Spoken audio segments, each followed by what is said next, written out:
জারাহাতুস সিনানি লাহাল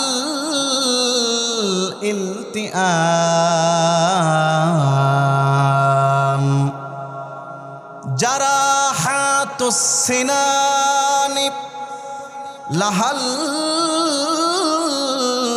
ইলতিআম ওয়ালা ইয়ালতাইমু মা জারাহাল লিসান।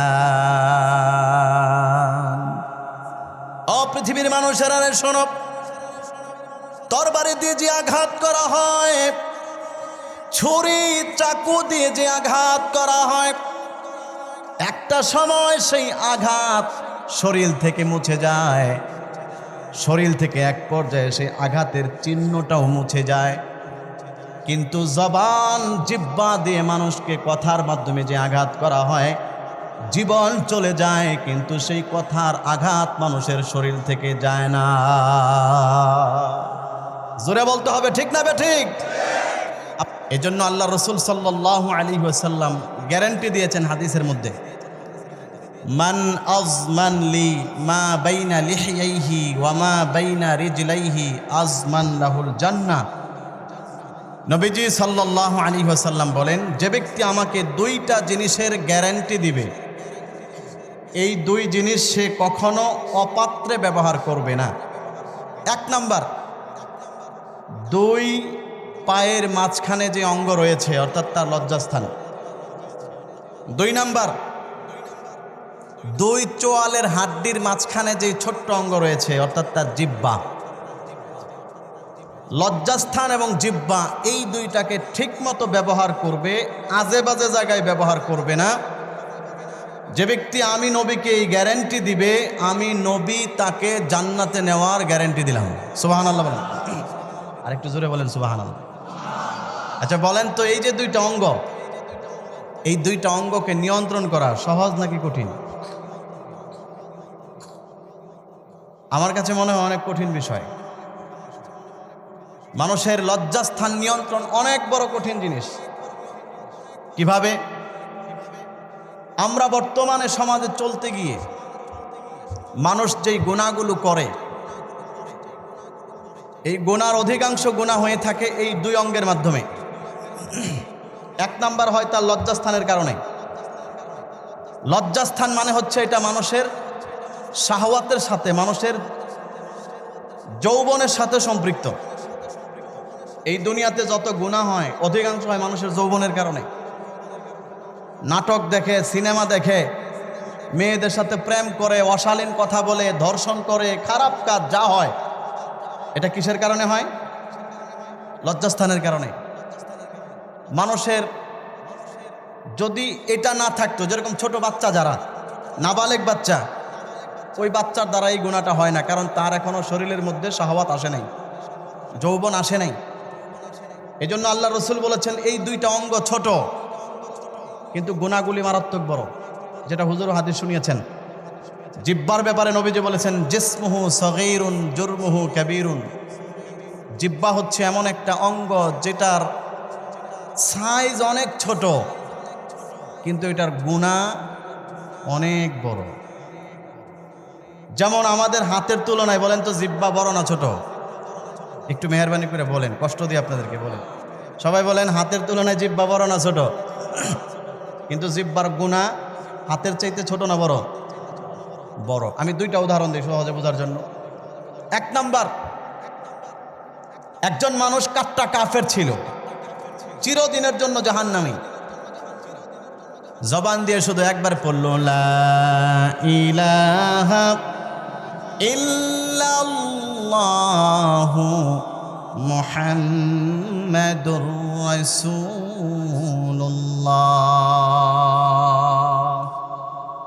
সাল্লাল্লাহু আলাইহি ওয়াসাল্লাম। নবীজি বলেন, আল ইসলামু ইয়ানহাদিমু মা কানা ক্বাবলাহু। ইসলাম গ্রহণ করার মাধ্যমে তার জীবনের যত গুনাহ ছিল এই এক কথার মাধ্যমে আল্লাহ তাআলা সব গুনাহ মাফ করে দিয়েছেন। কথা বলছে কয়টা? একটা কালিমা পড়ছে মাত্র। 90 বছর বয়সে কালিমা পড়ছে, তাহলে 90 বছরে যত গুনাহ করছে সব মাফ। সুবহানাল্লাহ বলেন সবাই। এটা হলো ভালো কাজের উদাহরণ দিলাম। আবার মনে করেন কোন ব্যক্তি 90 বছর পর্যন্ত ভালো কাজ করল, নামাজ পড়ল, রোজা রাখলো, হজ জাকাতের কোনো কিছুর অভাব নাই। মৃত্যুর সময় শয়তান তাকে ধোঁকা দিল, বলো তুমি আল্লাহ ছাড়া কেউ নাই, জোরে বলেন নাউযুবিল্লাহ। মৃত্যুর সময় লোকটা শয়তানের ধোঁকায় পড়ে জবান দিয়ে শুধুমাত্র একটা কথা বলে ফেললো, আল্লাহ বলতে কিচ্ছু নাই। সাথে সাথে বেঈমান হয়ে মারা গেল, চিরদিনের জন্য জাহান্নামী হয়ে গেল। মারাত্মক একটা অঙ্গের নাম হচ্ছে জিহ্বা। মৃত্যুর সময় একবার শুধু বলছে আমি কোরআন মানি না। আচ্ছা কোরআন মানি না বাদ দিলাম, সব মানে কোরআনের একটা বিধান আমি মানি না। বলেন তো ও কি মুসলমান না কাফের? সবাই বলেন মুসলমান না কাফের? সারা জীবন ছিল মুসলমান, কিন্তু মরার আগে শুধু বলছে জিহ্বা দিয়ে একটা কথা, এক কথাই সারা জিন্দেগির সব শেষ। এই তো গেলে ধর্মীয় দৃষ্টিকোণ থেকে। এবার পরকাল দুনিয়ার দৃষ্টিকোণ থেকে দেখেন নবীজির কথা কত বাস্তব, যে জিহ্বা অঙ্গ ছোট কিন্তু এটার পাপ অনেক বড়। আপনি একজনের হাত দিয়ে একটা থাপ্পড় মারছেন, সে দেখবেন একসময় এই কষ্টটা ভুলে যাবে। কিন্তু জবান দিয়ে মনে করেন একটা কথা বলছেন, এই এক কথার কারণে পুরা দেশ জুড়ে মারামারি শুরু হয়ে গেছে। কি বলেন, এটা সম্ভব কি সম্ভব না? আপনারা কি আমার কথা বুঝতেছেন? সবাই বলেন সম্ভব কি সম্ভব না? যেমন কথার কথা আমি বোঝার জন্য উদাহরণ দিতেছি। কেউ একজন আপনাদের এলাকার কেউ একজন বলল, আপনাদের এলাকার যিনি এখন এমপি দাঁড়াবে অথবা যিনি এমপি হবেন, কেউ একজন বলল কিসের এমপি কিসের কি, ওরা ধরে নিয়ে আয়, আমি ওরা মেরে ফেলবো, ওরা একটা কিছু করে এলাম। এই মুখের অপাত্রে ব্যবহার করছে, জবান দিয়ে এক কথা বলছে। বলেন তো এই কথার মাসুল দিতে দিতে দিতে দিতে তার জীবন পর্যন্ত যাওয়ার সম্ভাবনা আছে। কথা বলেন ঠিক না বে ঠিক? এটার নাম হলো জিহ্বা। অঙ্গ ছোট কিন্তু এটার পাপ মারাত্মক। আপনি যদি এমপির কথার কথা এই জিহ্বাটা কিছু না কয়ে যদি অন্য কিছু করতেন, হাতটা যদি একটা ধাক্কাও মারতেন, বিষয়টা এত দূর গড়াইতো না। কিন্তু জবান দিয়া যখন কিছু বলছেন তখন এটা মারাত্মক পর্যায়ে চলে গেছে। আমার ভাইয়েরা, এজন্য একজন কবি বলেছেন, যারা হাতুস সিনানি লাহাল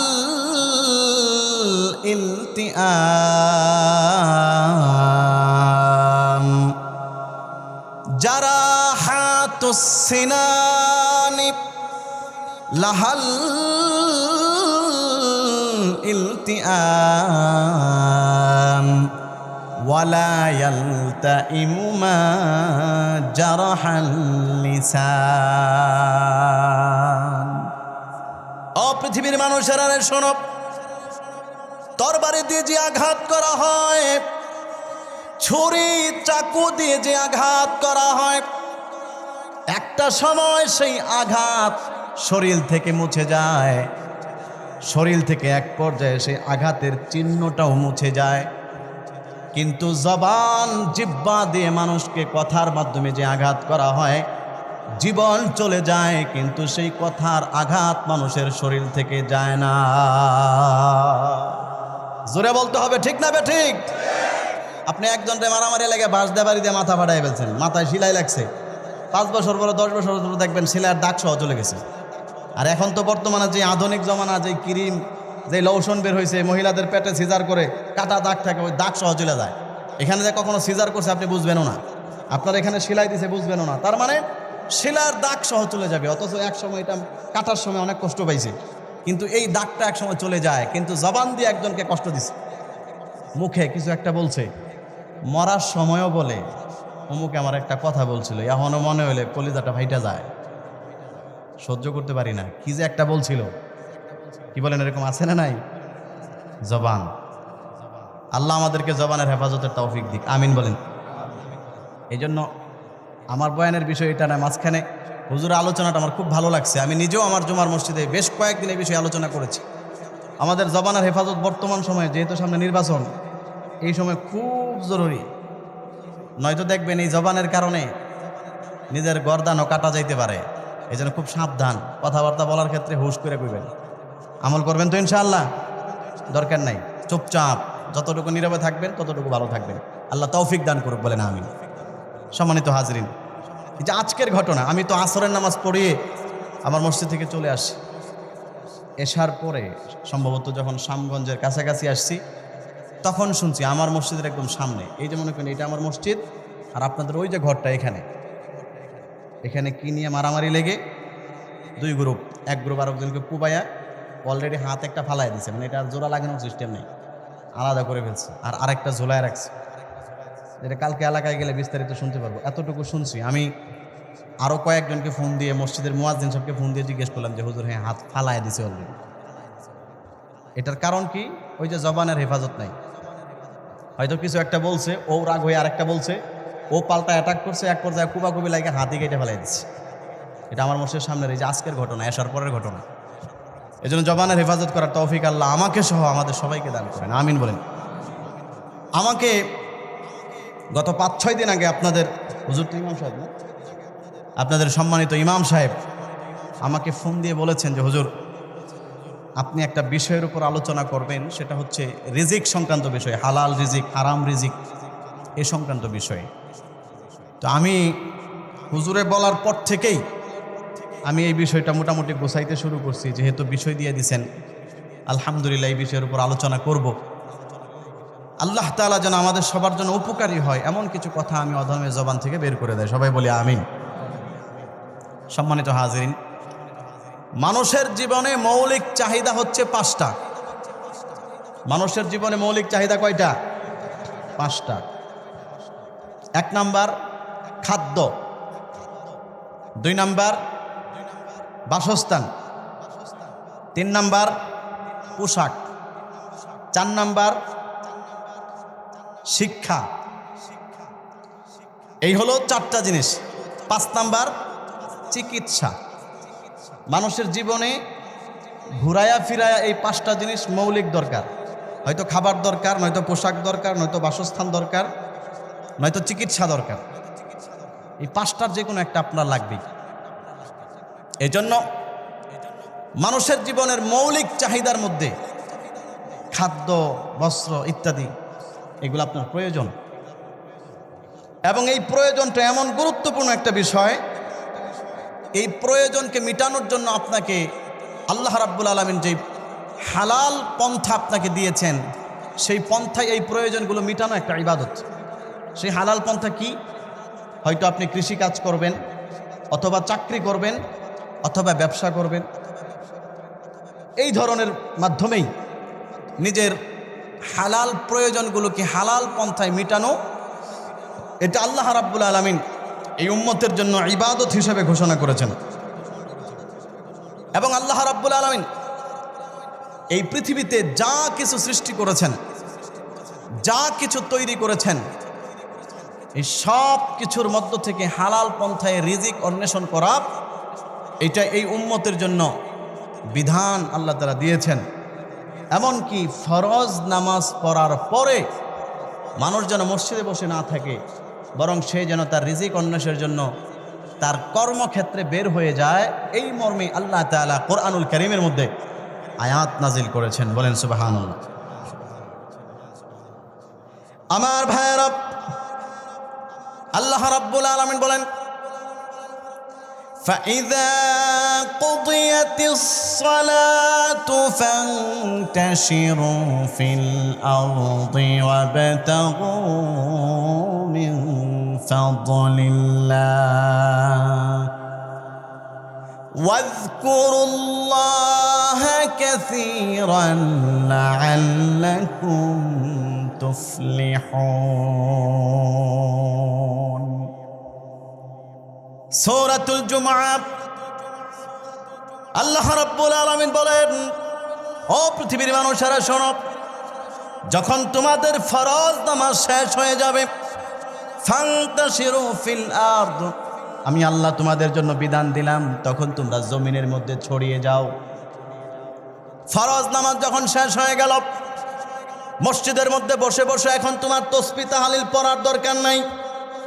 চাকরিজীবী, তুমি তোমার চাকরিতে চলে যাও। ব্যবসায়ী তুমি তোমার দোকানে চলে যাও, কৃষক তুমি তোমার ক্ষেতের মধ্যে চলে যাও। আল্লাহ রাব্বুল আলামিন বলেন সেখানে গিয়ে কি করবা?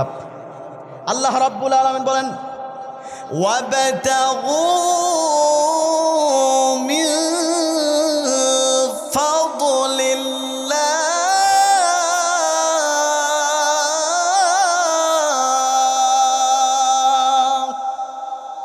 জোরে বলেন আল্লাহু আকবার। তিলাওয়াতের পরে আল্লাহু আকবার বলতে হয়।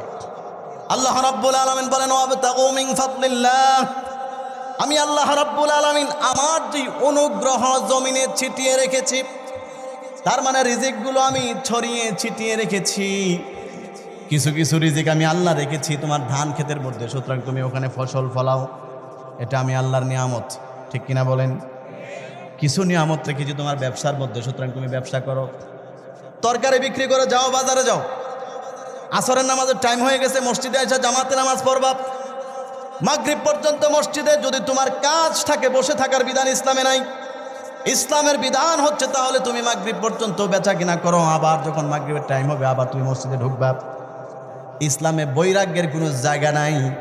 মসজিদে বসে বসে খাইবা আর মানুষের কাছে হাত পাতবা, ভিক্ষা করবা, এটা ইসলাম সমর্থন করে না। আল্লাহ রাব্বুল আলামিন বলেন ওয়াবতাগু মিন ফাদলিল্লাহ, কর্মক্ষেত্রে ছড়ায় যাও, অফিসে চলে যাও, চাকরিজীবী ব্যবসায়ী তোমার ব্যবসায় চলে যাও, আড়তে যাও, মাছের বাজারে যাও, গাছের বাজারে যাও, কাজ করো।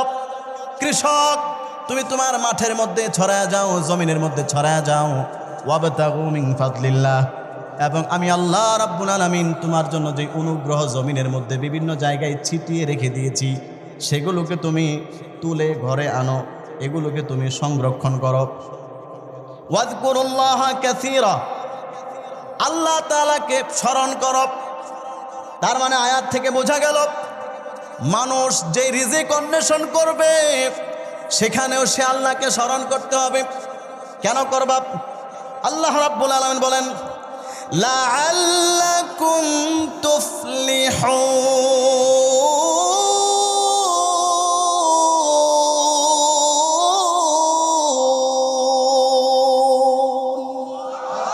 আমি আল্লাহ রাব্বুল আলামিন তোমাদের জন্য এই বিধান দিয়েছি যেন তোমরা সফল হতে পারো। বলেন সুবহানাল্লাহ। সফল হওয়ার জন্য আমি আল্লাহ তাআলা রিজিক অন্বেষণ করো, আমি আল্লাহকে জিকির করো, এটা তোমাদের জন্য দিয়েছি। এজন্য উলামায়ে কেরাম লিখেছেন রিজিক অন্বেষণ করা এটা একটা ইবাদত। আল্লাহ রাসূল সাল্লাল্লাহু আলাইহি ওয়াসাল্লাম হাদিসের মধ্যে বলেছেন তলাবু কাসবিল হালালি ফরিদাতুম বাদাল ফরিদা, হালাল রিজিক অন্বেষণ করা আল্লাহর দেওয়া ফরজের পরে ফরজ বিধান। সুতরাং ফরজ নামাজের পরে হালাল রিজিক অন্বেষণ করা, নিজের পরিবার চালানোর জন্য রিজিকের ব্যবস্থা করা, নিজের সন্তানের জন্য ভাতের ব্যবস্থা করা, স্ত্রীর জন্য ভাতের ব্যবস্থা করা, কাপড়ের ব্যবস্থা করা, মাছের ব্যবস্থা করা, বাড়ির ব্যবস্থা করা। আপনি পর্দায় রাখতে গেলে স্ত্রীকে বাড়ির বাউন্ডারি দরকার। কেউ করবেন সামর্থ্য আছে কলাপাতা দিয়া, কারো সামর্থ্য ভালো সে করবে ইট দিয়া, যার যেটা সামর্থ্য আছে সেভাবে করবে। আল্লাহ রাব্বুল আলামিন বলেন এটার জন্য ইনকাম করা তোমার জন্য আমি আল্লাহর পক্ষ থেকে ফরজ বিধান। সুতরাং মানুষের কাছে হাত পাতা ভিক্ষা করা এটা ইসলাম সমর্থন করেন। কথা ক্লিয়ার? বুঝতে পারছেন সবাই? তাহলে আপনি যে ইবাদত করেন, আপনি যে ধান চাষ করেন, কৃষক ভাইয়েরা যারা আছেন, মুরব্বী বাবারা হাল চাষ করেন, এটাও আপনার ইবাদত। ফেরেশতারা অগণিত সওয়াব আপনার আমল নামার মধ্যে লিখতে থাকে। সুবহানাল্লাহ। তবে লেংডি মাইরা না, ধান লাগানোর সময় লেংডি মাইরা না। আবার এখানে আল্লাহ তাআলা বলছেন ওয়াজকুরুল্লাহ, তুমি রিজিক অন্বেষণ করো, আবার আমি আল্লাহকেও স্মরণ করো। এখন ধান লাগানোর সময় যদি লেংডি মাইরাতে ধান মারেন, লেংটি মারেন না। আরে আমার বাড়ি নেত্রকোনা, আমি জানি, আমার জন্মস্থান কলমাকান্দা, যদিও আমি বাড়িতে থাকি না, আমি তো দেখছি লেংটি মারা। তাহলে এটা কি ফরজ তরক করলো, কবিরা গুনাহ করে ফেললো। এই জন্য বলছি যা করব আল্লাহর বিধান অনুযায়ী ইবাদত হবে।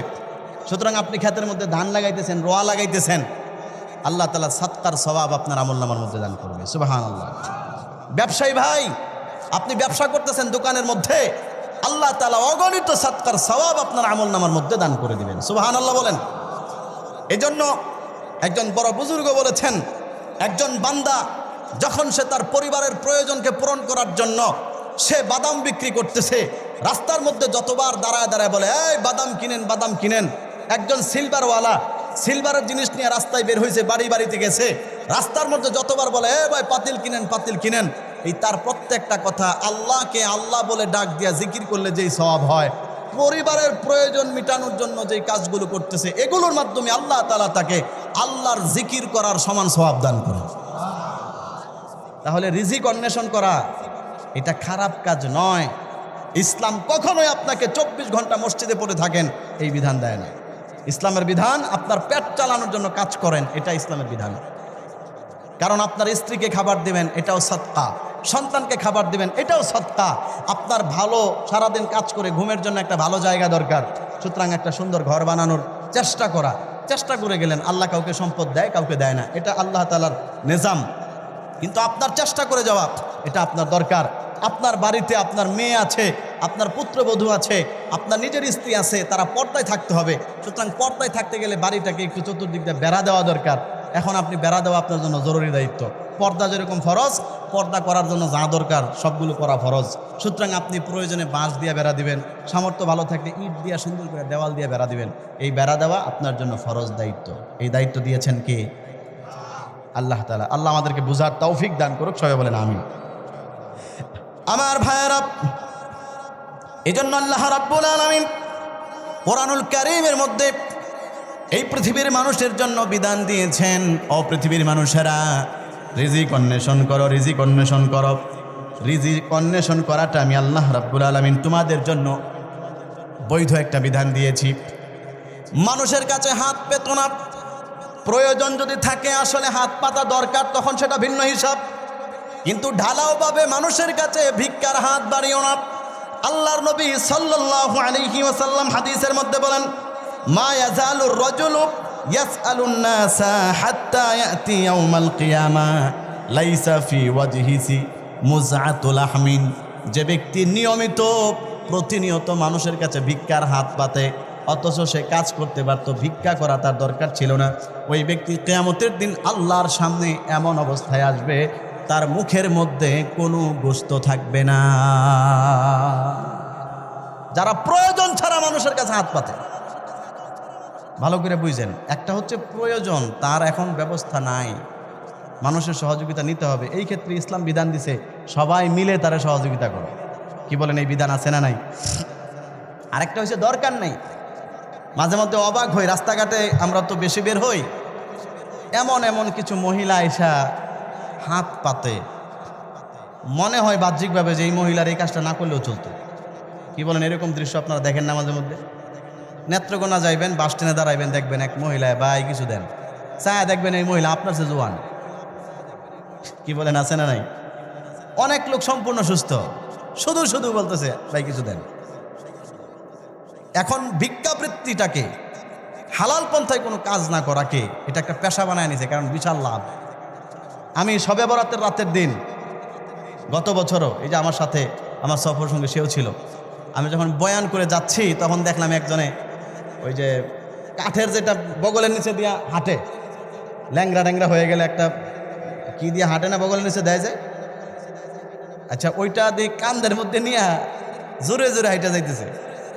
ও ডাক দিয়ে জিজ্ঞেস করছে, কি ভাই আপনি না সারাদিন এটা বগলের নিচে দিয়ে খোঁড়ায় খোঁড়ায় হাঁটেন, আপনি ল্যাংরা আতর মানুষ, মানুষের কাছে সারাদিন চাইছেন, সহযোগিতা চাইছেন, আজকে সর্বরাতের দিন বালা ইনকাম হয়েছে, এখন তো এটা কান্দের উপরে। আজকে উত্তরা গেছিলাম, মোটামুটি 10-15 হাজার টাকা ইনকাম হয়েছে, আলহামদুলিল্লাহ। তো চিন্তা করলাম, আমি সর্বরাতের রাতের দিন বয়ান করে এত টাকা পাই নাই, ও ভিক্ষা করে যা পাইছে। বিশাল ব্যবসা। ফেসবুকের কল্যাণে মাঝে মধ্যে দেখি অনেক সুস্থ মানুষ পা ভাইঙ্গা ওটার পেঁচায়া বাইন্দা রাইখা এখন সে ভিক্ষা করে। কারণ এইভাবে নর্মালি ভিক্ষা করলে দৈনিক কমপক্ষে 1000 টাকা পায়, মাস শেষে 30,000 টাকা খারাপ। আর যে ভিক্ষা করে ও কিন্তু একা করে না, ও করে, ওর বউও করে, ওর বাচ্চাও করে। এখন ফ্যামিলির 3-4 জন সদস্য থাকলে, মা থাকলে মাও করে, সবাই মিলে মোটামুটি মাসে 1-1.5 লাখ টাকা ইনকাম। ও যদি গার্মেন্টসও চাকরি করে 1-1.5 লাখ টাকা জীবনও পাবে না। সুতরাং ওই হালাল ইনকাম বাদ দিয়া এখন সে অবৈধভাবে ভিক্ষাবৃত্তিটাকে ব্যবসা বানায় নিছে, যার কারণে সমাজের এমন দুরবস্থা হয়েছে, আমাদের কাছে কেউ যখন হাত পাতে তখন কেউ যদি আসলেই ভিক্ষা পাওয়ার উপযুক্ত এমন মানুষটারা অনেক সময় অবিশ্বাস করি আমরা। কি বলেন ঠিক না বে ঠিক? এই জন্য হালাল ইনকাম করার বিধান ইসলাম দিয়েছেন, কিন্তু প্রয়োজন ছাড়া কারো কাছে হাত পাতার বিধান ইসলামে দেয় নাই। এটা ইসলামের সৌন্দর্য না। আল্লাহ আমাদেরকে বোঝার তৌফিক দান করুক, সবাই বলে আমিন। সম্মানিত হাজিরিন, এই যে আমরা উপার্জন করব, এখন উপার্জনের কিছু পথ আছে, কিছু পদ্ধতি আছে। উপার্জন করলেই সব কিছু আমাদের জন্য হালাল হবে না। আল্লাহ রাব্বুল আলামিন আমাদেরকে যেরকম উপার্জনের বিধান দিয়েছেন, কিভাবে উপার্জন করব, এই বিধানটাও আল্লাহ রাব্বুল আলামিন দান করেছেন। বলেন সুবহানাল্লাহ। আমার ভাইয়েরা, আল্লাহ রাব্বুল আলামিন কোরআনুল কারীমের সূরাতুল বাকারা 168 নম্বর আয়াতে বলেন, ইয়া আইয়ুহান নাসু কুলু মিম্মা ফিল আরদি হালালান তাইয়্যিবা ওয়ালা তাত্তাবিউ খুতুওয়াতিশ শাইতান ইন্নাহু লাকুম আদুউম মুবিন।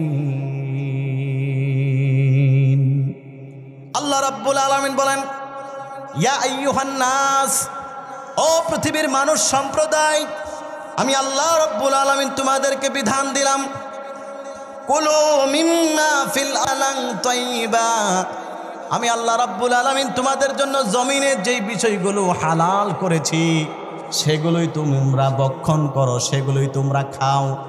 ওয়ালা তাত্তাবিউ খুতুওয়াতিশ শাইতান, সাবধান তোমরা শয়তানের পথ অনুসরণ করো না। শয়তানের পথ মানে কি? অবৈধ পন্থায়, এক কথায় অবৈধ পন্থায় কোনো কিছু ইনকাম করো না। শয়তান তোমাদেরকে বিভিন্ন সময় লোভ দেখাবে। ব্যবসার মধ্যে যদি একটু বাটপারি চিটারি করো, অল্পতেই তুমি বড়লোক হতে পারবে। ওজনে যদি কম দাও, অল্পতেই বড়লোক হতে পারবে। সুদের ব্যবসা যদি শুরু করো, অল্পতেই বড়লোক হতে পারবে। সাবধান, শয়তানের ফান্দে পা দিও না। কারণ হচ্ছে শয়তান তোমাদের বন্ধু নয়, বরং শয়তান হচ্ছে তোমাদের শত্রু। ইন্নাহু লাকুম আদুউম মুবিন।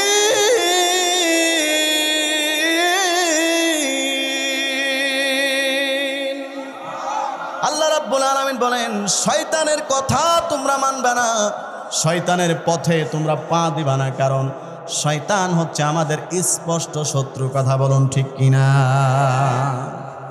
শয়তান আল্লাহর কাছে তো চ্যালেঞ্জই করে আসছে, আল্লাহ আমি মানুষকে ধোঁকা দিব, অন্যায় পথে চালাবো। তাহলে যেই শয়তানে আল্লাহর কাছে আমার আপনার শত্রু হওয়ার সার্টিফিকেট নিয়ে আসছে, সেই শয়তানের কথায় চলা এটাকে কোনো বুদ্ধিমানের কাজ? জোরে বলেন, কোনো বুদ্ধিমানের কাজ না। এই জন্য কোনো শয়তানের কথা মানা যাবে না। শয়তান থেকে দূরে থাকতে হবে। শয়তান যেই পথে আমাদেরকে পরিচালনা করতে চায় ওই পথ থেকে দূরে থাকতে হবে। আল্লাহ তৌফিক দান করুক, সবাই বলি আমিন। কোরআনুল কারীমের মধ্যে আল্লাহ রাব্বুল আলামিন আরেক জায়গায় বলেন, ফাকুলু মিম্মা রাযাকাকুমুল্লাহু হালালান তাইয়্যিবা ওয়াশকুরু নি'মাতাল্লাহি ইন কুনতুম ইয়্যাহু তা'বুদুন। সূরাতুন নাহল 114 নম্বর আয়াতে আল্লাহ রাব্বুল আলামিন বলেন, ও পৃথিবীর মানুষেরা, আমি আল্লাহ রাব্বুল আলামিন তোমাদের জন্য যেগুলো হালাল করেছি সেগুলোই যদি ভক্ষণ করো। সাবধান, হারাম পথে যেও না। এবং আমি আল্লাহ রাব্বুল আলামিন হালাল পথে তোমাকে যে রিজিক দান করেছি, ক্ষেতের মধ্যে ধান লাগিয়েছ, তুমি শুধুমাত্র চারাটা লাগাই আসছো, ধান পর্যন্ত সব আমি করেছি। ব্যবসা গিয়েছো তুমি, আমি আল্লাহ ব্যবসার মাধ্যমে মুনাফা তোমাকে দিয়েছি বান্দা। চাকরিতে জয়েন করেছ, চাকরির মাধ্যমে আমি আল্লাহ রাব্বুল আলামিন তোমাকে মুনাফা দিয়েছি। এটা আল্লাহ পাকের নিয়ামত। কথা বলুন ঠিক না বে ঠিক? সুতরাং আল্লাহ রাব্বুল আলামিন বলেন, ওয়াশকুরু নি'মাতাল্লাহ, তোমরা আমি আল্লাহ যে নিয়ামত দান করেছি ওই নিয়ামতের শুকরিয়া আদায় করো। ইন কুনতুম ইয়্যাহু তা'বুদুন, যদি তোমরা আল্লাহর ইবাদত করে থাকো, যদি তোমরা আল্লাহকে বিশ্বাস করে থাকো, তাহলে হালাল খাও, হারাম থেকে বেঁচে থাকো, আর আল্লাহ হালাল পন্থায় যা দিয়েছেন সেটার শুকরিয়া আদায় করো। এজন্য হালাল পন্থায় যার যতটুকু আসে এটা আল্লাহর দেয়া নিয়ামত, এই নিয়ামতের বেশি বেশি শুকরিয়া আদায় করব। সবাই রাজি আছি তো ইনশাআল্লাহ? আল্লাহ আমাদেরকে তৌফিক দান করুক, বলেন আমিন। হাদিসের মধ্যে আছে, খেয়াল করেন, নবীজি সাল্লাল্লাহু আলাইহি ওয়াসাল্লাম বলেন, ইয়াতি আলান নাসি জামানুন লা ইউবালিল মারউ মা আখাযা মিনহু আমিনাল হারামি আম মিনাল হালাল। মানুষের কাছে এমন একটা সময় আসবে যখন মানুষ এমন বেপরোয়া হয়ে যাবে, রিজিক অন্বেষণের সময় সে কোনো রকম চিন্তা করবে না এটা কি হালাল থেকে আসলো নাকি হারাম থেকে আসলো, এই চিন্তাটা মানুষ করবে না। কি বলেন, বর্তমান সময়ে এমন আছে না নাই? আমরা মনে করি শুধু টাকা কামাই করতে পারলেই হইল, কিন্তু এই টাকাটা কামাই করতেছি কোত্থেকে, হালাল পন্থায় নাকি হারাম পন্থায়? নবীজি বলেছেন মানুষ এই পরোয়া করবে না, এই চিন্তাটা করবে না, বরং টাকা পাইলেই খুশি। কি বলেন, আমাদের সমাজে এরকম না? টাকা পাইলেই খুশি, অনেক মানুষ টাকা পাইলেই খুশি, ইনকাম করতে পারলেই খুশি, কিন্তু ইনকামটা আসলো কোত্থেকে? এটা কি চুরির টাকা নাকি মানুষকে ঠকানোর টাকা নাকি ব্যবসায় ওজনে কম দিয়ে কামানোর টাকা, এই চিন্তা তার মাথায় নাই। বাস টাকা পাইছে সে খুশি। এরকম মানুষ কথা বলেন আছে না নাই?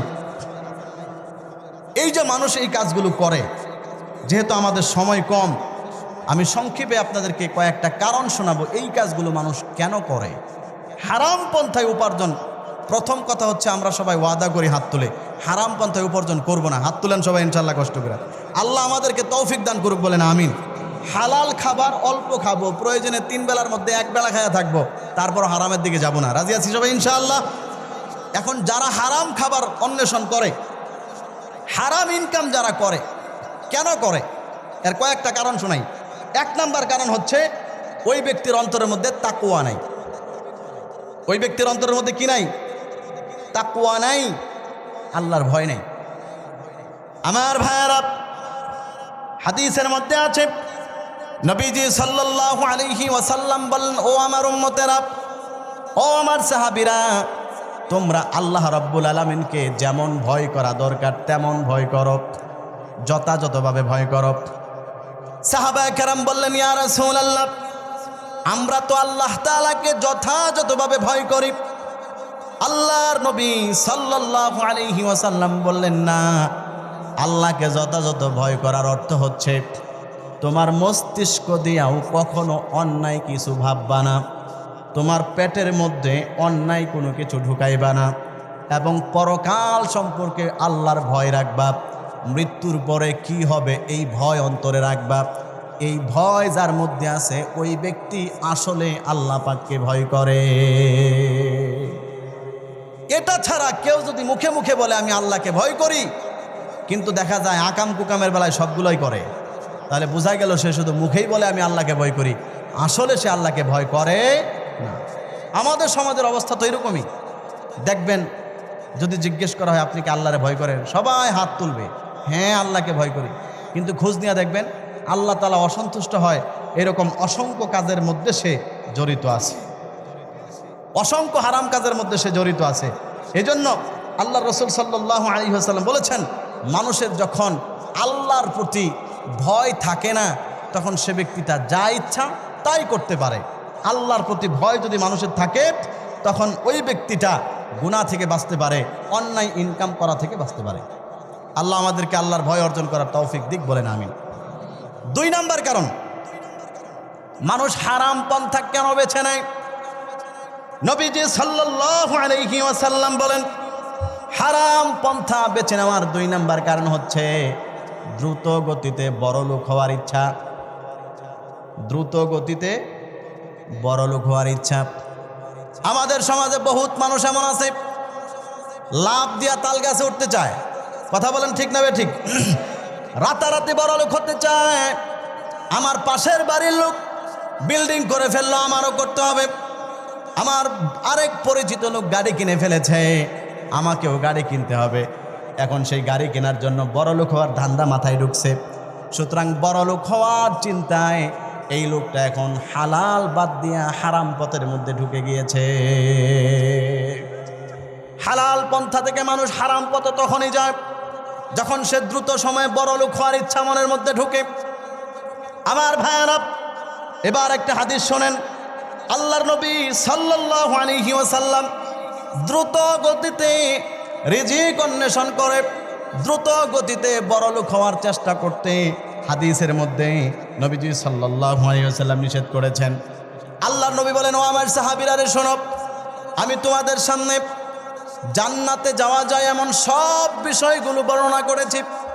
আমি তোমাদের সামনে জাহান্নাম থেকে দূরে থাকা যায় এমন যত বিষয় আছে সবগুলো তোমাদের সামনে আমি বলে দিয়েছি। সাহাবীরা রে শোনো, আমার কাছে রূহুল আমিন অর্থাৎ জিব্রাইলদের সর্দার, সমস্ত জিব্রাইলদের যিনি সর্দার, সমস্ত ফেরেশতাদের যিনি সর্দার, জিব্রাইল আলাইহিস সালাতু ওয়াস সালাম আসছিলেন। জিব্রাইল আলাইহিস সালাতু ওয়াস সালাম আমার কাছে এসে আল্লাহর পক্ষ থেকে এই ঘোষণা তিনি দিয়ে গিয়েছেন, ইয়া রাসূলুল্লাহ, ইয়া হাবিবাল্লাহ, আপনি আপনার উম্মতকে এই কথাটা শোনায় দিবেন, তাদের রিজিক যতক্ষণ পর্যন্ত পূর্ণ না হবে ততক্ষণ পর্যন্ত সে মারা যাবে না। প্রতিটা মানুষের রিজিক আল্লাহ তাআলা নির্ধারণ করেছেন তার দুনিয়াতে আসার 50,000 বছর আগে। প্রত্যেকটা মানুষের রিজিক আল্লাহ তাআলা নির্ধারণ করেছেন দুনিয়াতে আসার কয় বছর আগে? জোরে বলেন, কয় বছর আগে? 50,000 বছর। সুতরাং কার কপালে কতটুকু রিজিক আছে এটা নিয়ে এত খামসা আর বাড়াবাড়ি করে লাভ নাই। কে গরিব থাকবে আর কে বড়লোক হবে, এই দুটোটাই আল্লাহর পরীক্ষা। আল্লাহ কাউকে সম্পদ দিয়া পরীক্ষা করে, কাউরে না দিয়া পরীক্ষা করে, কারো ধনী বানায় পরীক্ষা করে, কাউকে গরিব রাইখা পরীক্ষা করে। সুতরাং সম্পদের জন্য স্বাভাবিকভাবে চেষ্টা করতে থাকেন, তকদিরে যেটা আছে ওইটা আসবেই। আপনি সারাদিন খামসা করে লাভ নাই, তকদিরে না থাকলে আসবে না। কথা বলেন ঠিক না বেঠিক? কোরআনুল কারীমের মধ্যে আল্লাহ রাব্বুল আলামিন বলেছেন, ওয়ামা মিন দাব্বাতিন ফিল আরদি ইল্লা আলাল্লাহি রিজকুহা।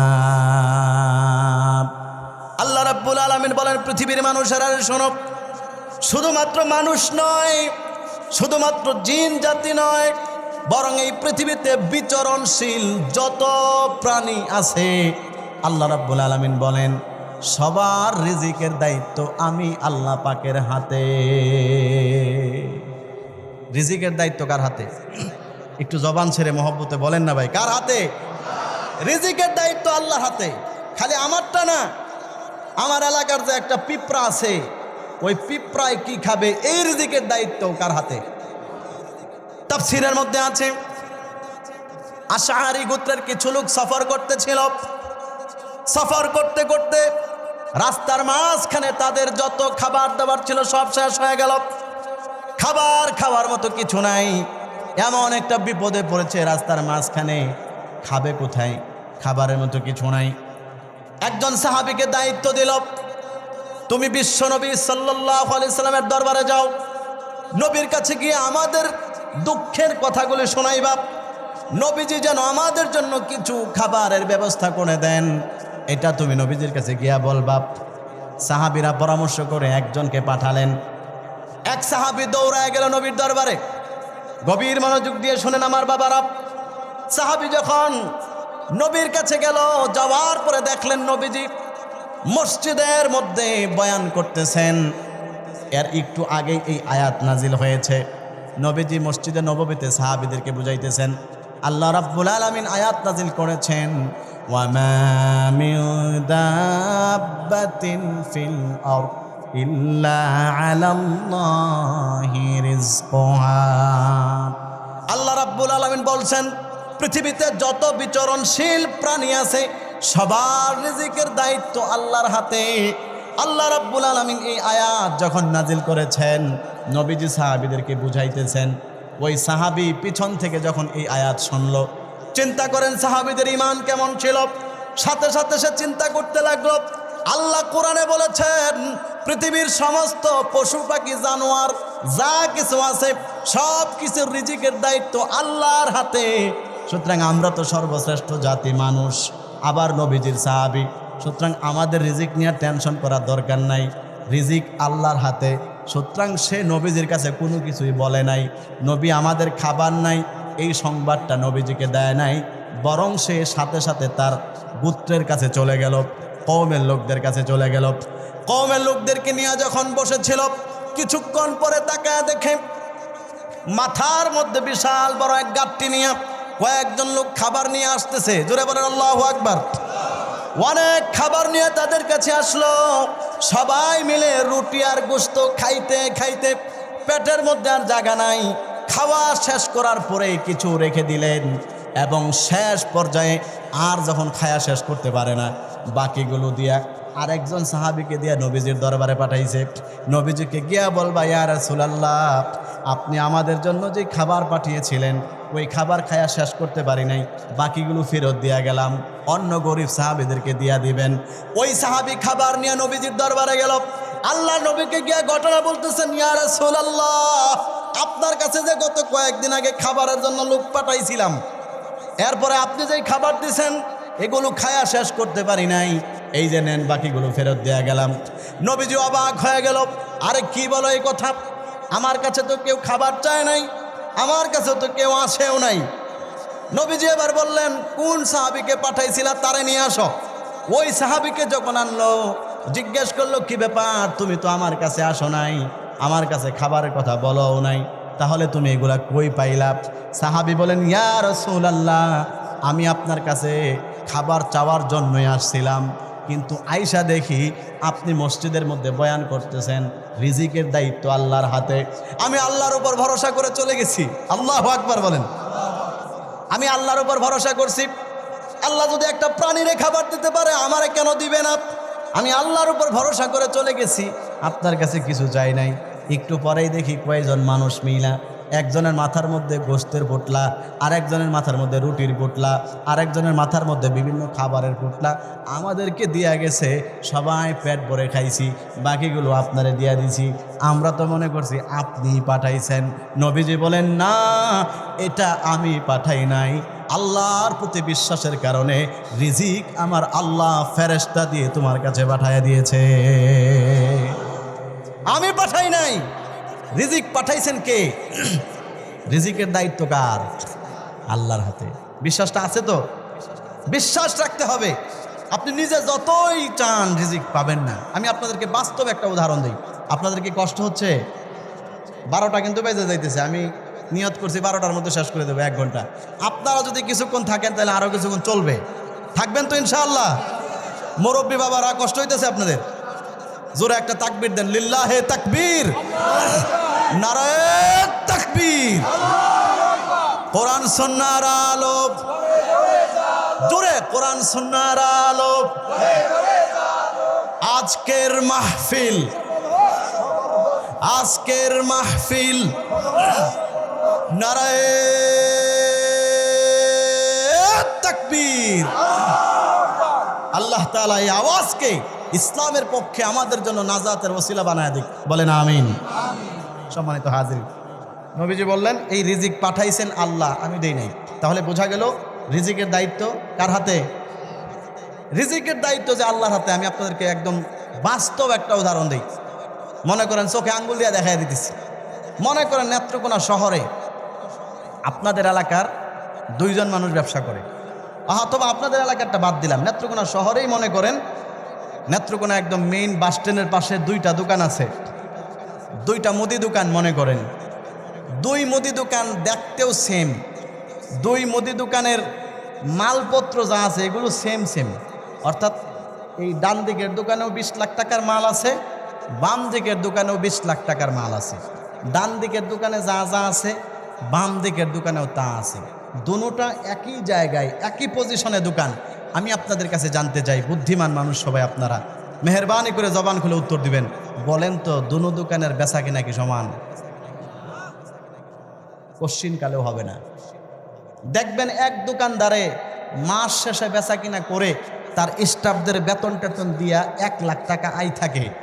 আবার দেখেন পাশের দোকানদারে স্টাফের বেতন দিয়া, ইলেকট্রিক বিল দিয়া, কারেন্ট বিল দিয়া, দোকান ভাড়া দিয়া দেখবেন 15,000 20,000 টাকা মাত্র থাকে, এর চেয়ে বেশি থাকে না। কি বলেন, এরকম হয় কি হয় না? একই বাজারে দোকান, একই জায়গায় দোকান, একই সাথে দোকান, একই কোয়ালিটির মাল। একজনের দোকানে দৈনিক বিক্রি হয় 1 লাখ টাকা, আরেকজনের টাইনা মাইনা 20,000 বেচে। কেন? আল্লাহ তাআলা বলেন, মানুষ বোঝার চেষ্টা করেন, হাসার বিষয় নয়। আল্লাহ বলেন রিজিক আমার হাতে, তুমি দোকান খুলে বইয়া থাকলে কি হইব, কাস্টমার যাবে না। যার তকদিরে যতটুকু আছে এটা আমি আল্লাহ আরো বহু তাকে নির্ধারণ করে রাখছি। কথা বলেন ঠিক না বেঠিক? এই যে বিশ্বাসটা, এটার নামই ঈমান। এই বিশ্বাসটার নামই ঈমান। আমি মাঝে মধ্যে চিন্তা করি যে ঢাকা শহরে কিছু দোকান দেখি বিল্ডিংয়ের ওই 5 তলায়, তো মাঝে মধ্যে চিন্তা করি নিচতলার দোকানগুলো তো দেখা যায় সবাই এখান থেকে কিনে, ওই 5 তলায় যে দোকান, যেই টাকা দোকান ভাড়া দেয়, বিশেষ করে উন্নত এলাকাগুলো উত্তরা, গুলশান, বনানী, দেখবেন কাপড়ের দোকান ওই 6 তলায়। তো চিন্তা করি 6 তলায় কে কাপড় কিনে? লাখ লাখ টাকা দোকান বিল, দোকানের ভাড়া, ইলেকট্রিক বিল, এসি চলে এসির বিল, তারপরে স্টাফ আছে 8-10 জন, এই স্টাফের বেতন দিয়া এই লোকে পোষায় কেমনে? এই জায়গায় কে কিনতে যায়? মাঝে মধ্যে চিন্তা করি আর কি নিজে। তো পরে মাঝে মধ্যে কয়েকজনকে এরকম জিজ্ঞেসও করছে কৌতূহল থেকে, ভাই ঘটনা কি এই জায়গায়? আল্লাহ ভরসা হুজুর, তকদিরে যেটা আছে এটা হয়ে যায়। সারাদিন বেচা কিনা নাই, দেখা যায় আসার পর একজন আসছে, আইসা সারা এক বড় লোকের পোলা একজনই 1 লাখ টাকার মার্কেট করে নিয়ে গেছে। 20,000 টাকা জায়গায় খারা লাভ। কি বলেন, এরকম হয় কি হয় না? রিজিকের মালিক কে? আল্লাহ। আপনি দোকান দিবেন, ব্যবসা করবেন, আপনার তকদিরে যেটা আছে আপনি ওই খেতের সিফার মধ্যে দিলে ওইটাই যাবে। আর একদম মেইন রোডের পাশে বসে রয়েছেন, বেচা কিনা নাই, কারণ তকদিরে যতটুকু নাই আপনি খুঁজে আর বেশি কিছু পাবেন না। এই জন্য এই বিশ্বাসটা মনে আছে তো সবার ইনশাআল্লাহ? রিজিকের মালিক আল্লাহ, আল্লাহ যতটুকু রাখছেন ততটুকুই দিবে, এই বিশ্বাসটা থাকতে হবে। আল্লাহ আমাদেরকে তৌফিক দান করুক, সবাই বলেন আমিন। আমার ভাইয়েরা, এই যে মানুষ হারাম পথে যায়, কেন যায়? হারাম রিজিক অন্বেষণ করে কেন করে? এর আরেকটা কারণ হচ্ছে মানুষ কখনোই কোনো জিনিস অর্জন করার আগে, কোনো জিনিস খাওয়ার আগে এটা কতটুকু হালাল কতটুকু হারাম এই বাজ বিচার সে করে না। যেটা সামনে আসে সেটাই খেয়ে ফেলে। আর এই কারণেই মানুষের হারামের দিকে ঝুঁকে যাওয়ার প্রবণতা বেড়ে গিয়েছে। হাদিসের মধ্যে আছে, একবার একজন গোলাম আবু বকর সিদ্দিক রাদিয়াল্লাহু তাআলা আনহুকে অনেক কিছু খাইতে দিলেন। আবু বকর সিদ্দিক রাদিয়াল্লাহু তাআলা আনহু পেট ভরে খাইছেন। খাওয়ার পরে এবার গোলাম বলতেছে, আমিরুল মুমিনিন, আপনি কি জানেন এতক্ষণ পর্যন্ত আপনি কি খাইছেন? আবু বকর বললেন, না আমি তো জানি না। গোলাম বলল, আমি যখন অমুসলিম ছিলাম সেই জাহিলি জমানায় একজনের কাছে বাজি ধরেছিলাম, বাজি তার মানে হারাম ইনকাম। আজকে বহুত দিন পরে সেই টাকাটা পাইছি, আর ওইটা দিয়া পণ্য কিনে আপনাকে খাওয়াইছি, আপনি এত মজা করে খাইছেন। আবু বকর সিদ্দিক রাদিয়াল্লাহু তাআলা আনহু সাথে সাথে গলার মধ্যে আঙ্গুল দিয়ে বমি করে সব কিছু পেট থেকে বের করে ফেলে দিয়েছে। বলেন সুবহানাল্লাহ। এটার নাম হচ্ছে তাকওয়া।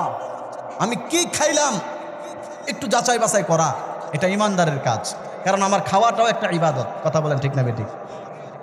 কি খাইলাম, কোত্থেকে খাইলাম, প্রত্যেকটা গাইরদান খাওয়ার আগে একটু খোঁজ করবেন।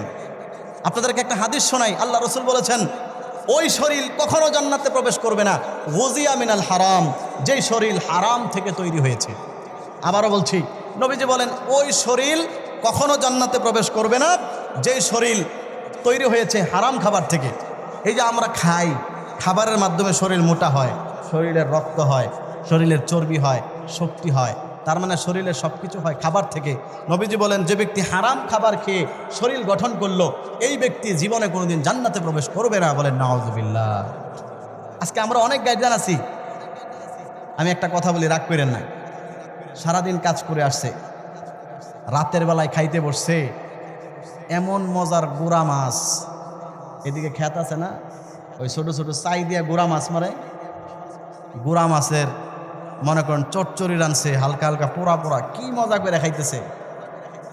তো হঠাৎ করে তার বউরে জিজ্ঞেস করতেছে, কি ব্যাপার, এই গুড়া মাছ যে খাইতেছি, আমি তো গুড়া মাছ কিনি নাই, মাছ কোথেকে আসলো?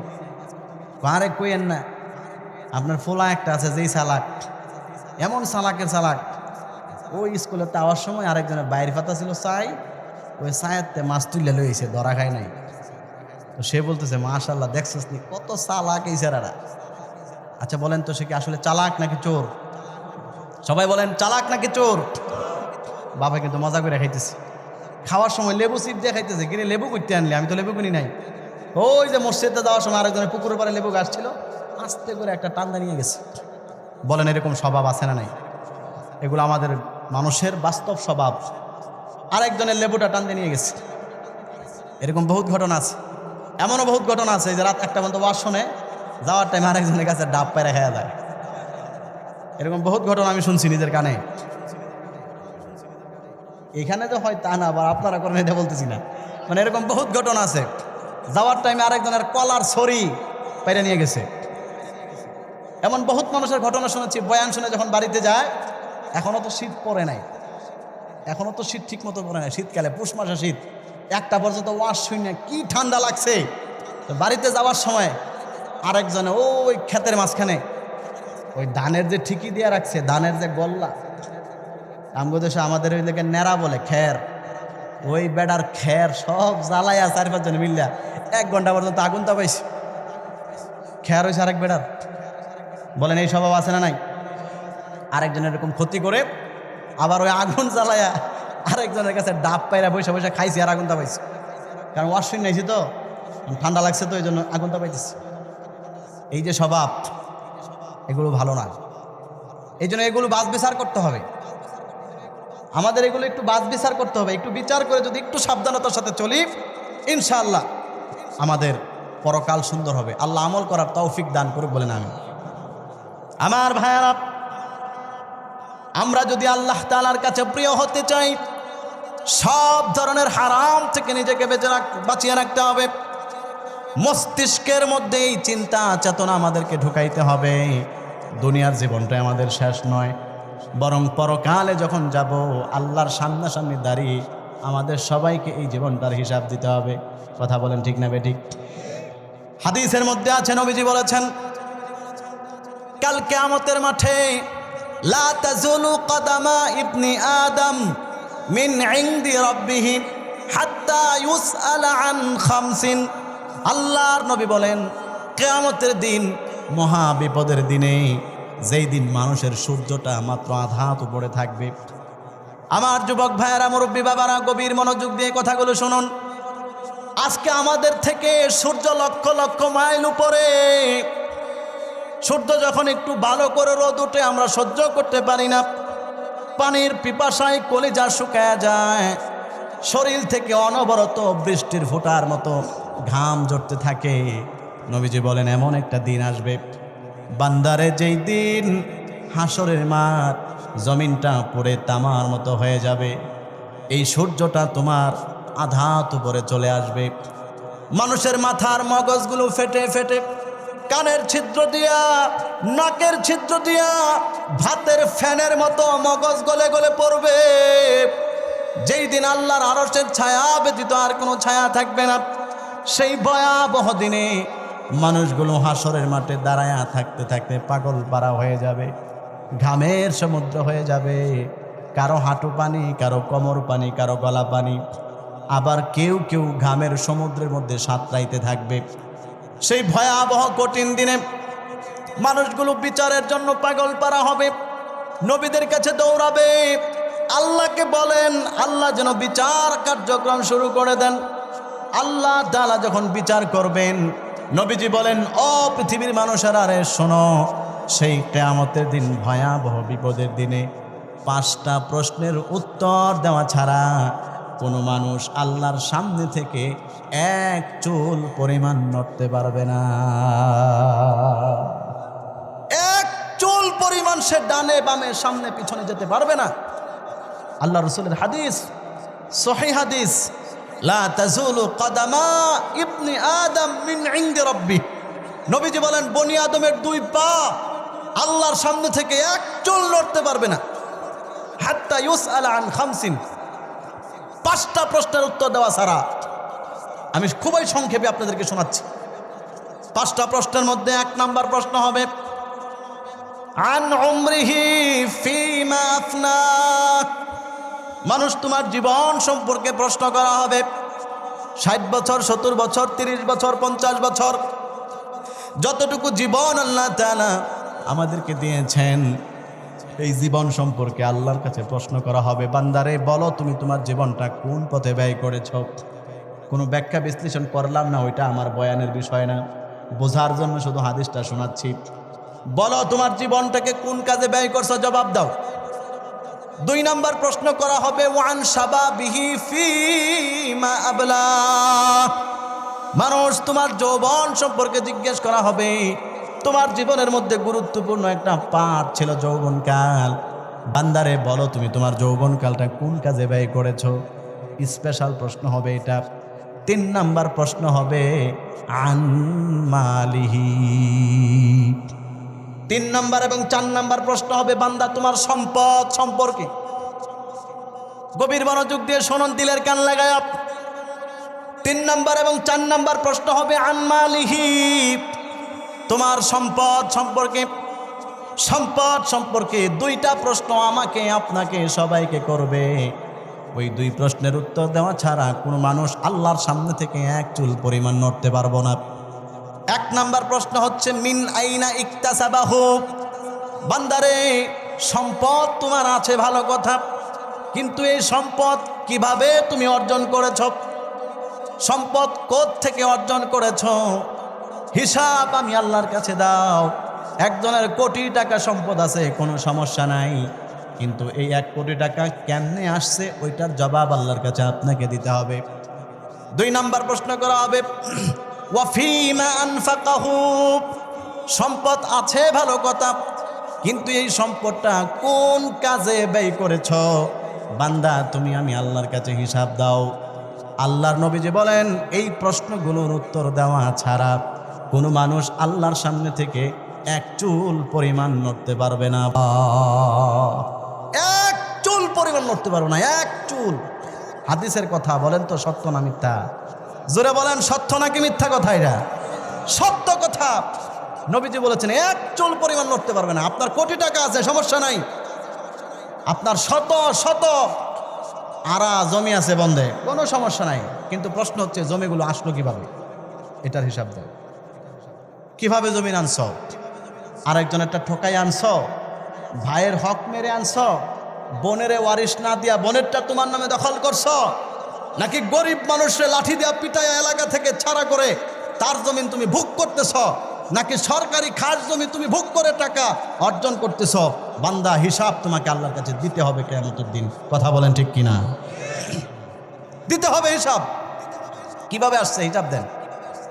অনেকে বলবে আল্লাহ আমি তো চাকরি করতাম। আল্লাহ তাআলা প্রশ্ন করবেন তুমি চাকরি করে বাড়ি করেছো, তোমার বাড়ির দাম আছে কথার কথা 10 কোটি টাকা, বাড়ির দাম আছে 5 কোটি টাকা, কিন্তু প্রশ্ন হচ্ছে স্বাভাবিকভাবে একটা মানুষ চাকরি করলে যেই পরিমাণ বেতন পায়, অথবা যে লোকটা চাকরি করছেন তার কত টাকা বেতন ছিল, এটা বলেন তো আল্লাহ তাআলা জানেন কি জানেন না? জোরে কন্যা ভাই, জানেন কি জানেন না? সব লেখা আছে কোরআনুল কারীমের মধ্যে। আল্লাহ রাব্বুল আলামিন বলেন কিরামান কাতিবিন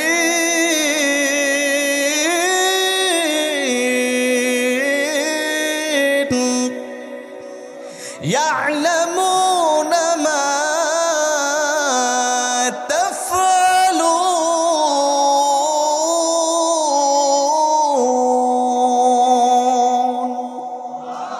আল্লাহ রাব্বুল আলামিন বলেন বান্দা তোমাদের সাথে সম্মানিত 2 জন ফেরেশতা আছে, ইয়ালামুনা মা তাফআলুন, তোমরা যা করো সব তারা জানে, সব লিখে রাখে।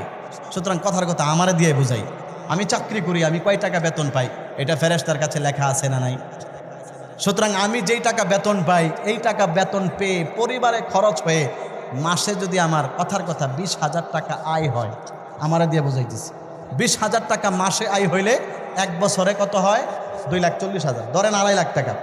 আরও বিভিন্ন হাদিয়া তোফা মিলায়া 1 বছরে 2.5 লাখ, 2 বছরে 5 লাখ, 4 বছরে 10 লাখ, 8 বছরে 20 লাখ হলো, 10 বছরে 25 লাখ। কিন্তু আমি বাড়ি করছি, বাড়ির দাম 3 কোটি টাকা, তাহলে আমার চাকরির বৈধ টাকা হলো 25 লাখ 10 বছরে, তাহলে 3 কোটি টাকা দিয়ে যে বাড়ি করলা ওই টাকার টাকা। এই হিসাব আল্লাহর কাছে বলেন আছে না নাই? জোরে বলেন আছে না নাই? সুতরাং চাকরিজীবী যদি বলে আল্লাহ আমি তো চাকরি করতাম, বাঁচতে পারবেন না।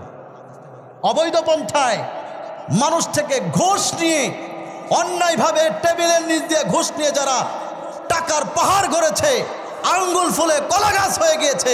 প্রত্যেকটা পাপিষ্ঠ কিয়ামতের দিন আল্লাহর আদালতে আসামির কাঠগড়ায় দাঁড়াইতেই হবে। কথা বলুন ঠিক কিনা?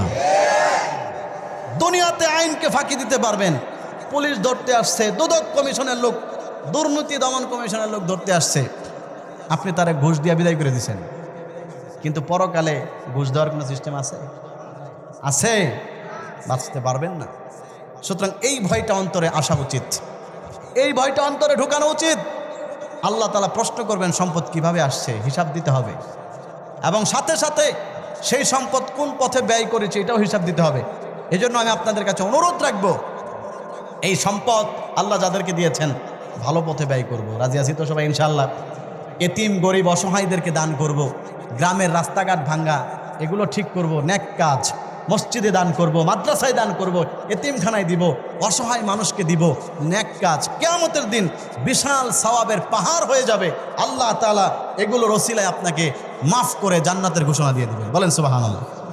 এই জন্য সম্পদ আমরা অর্জন করব ভালো পথে, আবার ব্যয়ও করব ভালো পথে। অর্জনও খারাপ পথে করব না, ভালো পথে, অপর পথে, খারাপ পথে ব্যয়ও করব না। রাজি আছেন ইনশাআল্লাহ? আজকে বহুত মানুষ দেখা যায় গানের জন্য টাকা চাইলে 1000 টাকা নোট বের করে, মাহফিলের জন্য টাকা চাইলে 10 টাকা নোট বের করে। কথা বলেন, এরকম মানুষ আছে না নাই? তাও দেওয়ার সময় মুসরামুসরি করে, দিতে চায় না। এইরকমটা যেন না হয়। নবীজি সাল্লাল্লাহু আলাইহি ওয়াসাল্লাম বলেছেন, মুসলমান তোমার টাকা যেন মুমিন মুত্তাকি ছাড়া কেউ না খায়, তোমার খাবার যেন মুত্তাকি ছাড়া কেউ না খায়। সুতরাং একজন নেককার মানুষকে খাওয়াইতে পারা এটা তোমার তকদির, কপাল ভালো। একজন আলেমকে সহযোগিতা করতে পারা তোমার কপাল ভালো।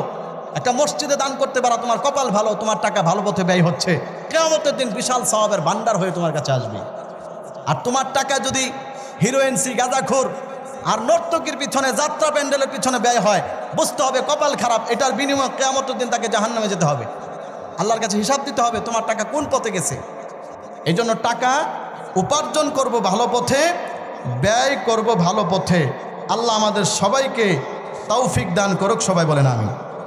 আমি একেবারে শেষ পর্যায়ে চলে এসেছি সম্মানিত হাজিরিন, একেবারে শেষ পর্যায়ে। আর 10টা মিনিট সময় সবাই দিতে পারবেন ইনশাআল্লাহ? আছেন তো ইনশাআল্লাহ? 10টা মিনিট শেষ পর্যায়ে চলে আসছে।